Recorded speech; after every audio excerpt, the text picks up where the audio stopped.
बड़े एक्शन में है और वो है नेस्ले।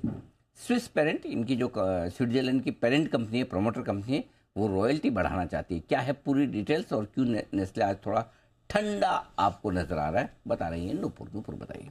बिल्कुल सर, नेस्ले ने ओवर द वीकेंड अनाउंसमेंट किया कि रॉयल्टी जो पेरेंट कंपनी को दी जाती है उसमें थोड़ी बढ़ोतरी की जाएगी। अभी फिलहाल 4.5% के आसपास है और पूरे 5 साल के लिए ये अग्रीमेंट किया गया। हालांकि 2013 के बाद नेस्ले ने रॉयल्टी का भुगतान है वो बढ़ाया था।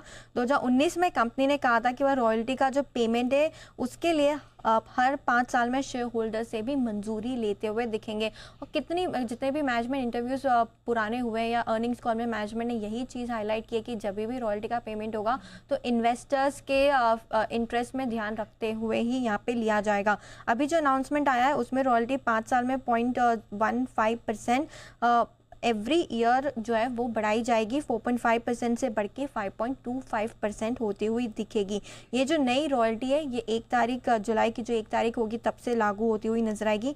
अब इसका क्या इम्पैक्ट होगा, तो एबिटा पे ये माना जा रहा है कि 0.7 से 0.8% तक का नॉमिनल इम्पैक्ट आते हुए दिख सकता है। और जो EPS है उसमें भी आपको 1% की जो गिरने की है वो उम्मीद है। FY25 और 26 का ये एस्टिमेट है जहाँ पे 0.1% तक की कमजोरी एबिटा और EPS में आती हुई दिख सकती है। रॉयल्टी में जो बढ़ोतरी की गई है उसके चलते शेयर होल्डर से मंजूरी ली जाएगी इस पर, उसके बाद से ये इफेक्टिव होते हुए दिखेगा। सिर्फ नेस्ले ऐसी कंज्यूमर कंपनी नहीं है जहाँ पे जो पेरेंट कंपनी को रॉयल्टी दी जाती है, इसके अलावा भी काफ़ी सारी कंपनीज हैं। दिव्यानी देखे तो 6 से 6.25% की रॉयल्टी पेमेंट करती है नेस्ले। उसके बाद आपको दिखेगा 4.25% अब जो नई रेट है उसके चलते। पेज इंडस्ट्रीज जो की भी अपनी पेरेंट कंपनी को 5% रॉयल्टी देती है।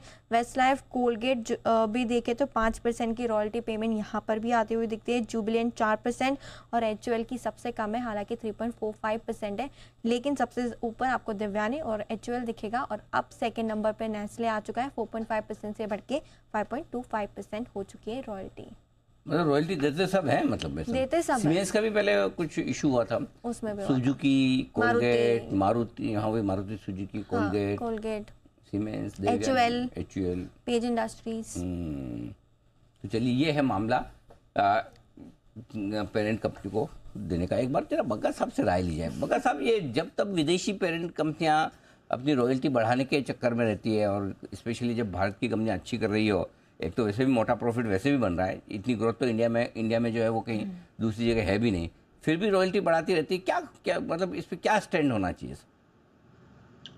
अनिल जी देखिए, ये थोड़ा सा इनका शॉर्ट टर्मिज्म होता है, क्योंकि जो वो 1 रुपया कंपनी में छोड़ते हैं और जिस तरह का प्राइस अर्निंग्स रेशियो भारत में मिलता है, मार्केट कैप गेन्स बहुत ज्यादा है बनिस्बत इसके कि ये कितना ऐसे निकाल पाते हैं रॉयल्टी के तौर पे।